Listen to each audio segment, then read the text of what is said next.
Okay, so for this example 2, notice it's not as easy. We're not given what z equals. So actually what you have to do here is pick any 2 pairs of equations in the system, and then we're going to use addition and to eliminate those pairs. So I know the first thing I do is I look at and I say, all right, look at all my y's. They're all the same. Some are plus, some are minus. So when I pick my pairs, I'm going to probably pick the pairs that already eliminate each other, so I don't have to do any math or any more math. So these 2 eliminate, and then these 2 eliminate. So that's my 2 pairs I'm going to pick. X minus 3y plus 3z equals negative 4, and then 2x plus 3y minus z equals 15. I'm going to do the same thing here.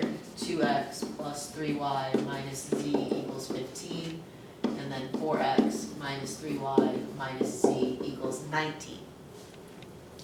So then, after you have that, just like we did with our elimination lesson, we add those 2 equations, because you notice our y's should cancel. So 1x plus 2x is 3x plus 2z equals 11. 2x plus 4x is 6x, y's cancel. Negative z plus a negative z is negative 2z, and that's going to equal 34. 15 plus 19 is 34. So now we actually have, a system of 2 equations. We have that system and this system. Okay, so now that we have that system of 2 equations, I can solve it either way I want. Honestly, this way elimination would be the easiest. If you look, our z's already canceled. So let's go ahead and add those. 6x plus 3x is 9x, and that's going to equal 45. So divide both sides by 9, we get x equals 5. Okay, so we get that solution. So now we have a variable. I know that x is 5.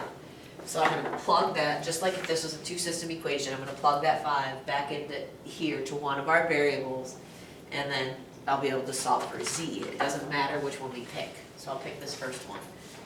Actually, I lied. I picked this second one because there's no minuses or anything in there. So 3 times 5 plus 2z equals 11. So I have 15 plus 2z equals 11. Subtract 15, and I get 2z equals negative 4. Divide by 2, z equals negative 2. So I have x is 5, z is negative 2, and I need to find y. So how do I do that? Mrs. Wren, phone call line 4. Mrs. Wren, phone call line 4.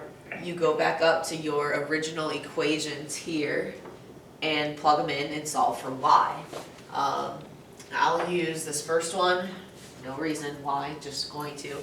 So we'll have 5 minus, no, actually that's going to be a plus, because negative 3 times, minus 3y, because I don't know my y.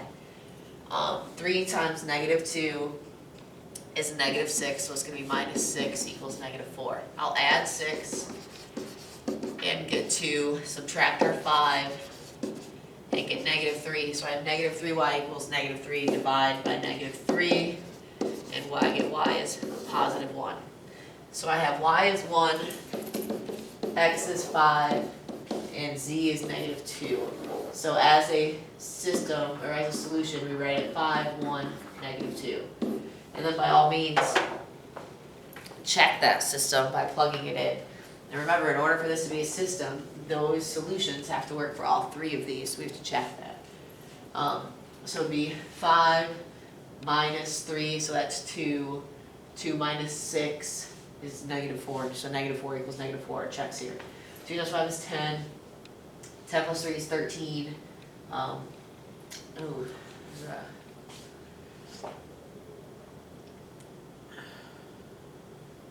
Oh yeah, and then that would be plus 2. 13 plus 2 is 15, so that works out. 20 minus 3 is 17, and then 17 plus 2, because I'm negative, negative 2 is plus 2. 17 plus 2 is 19.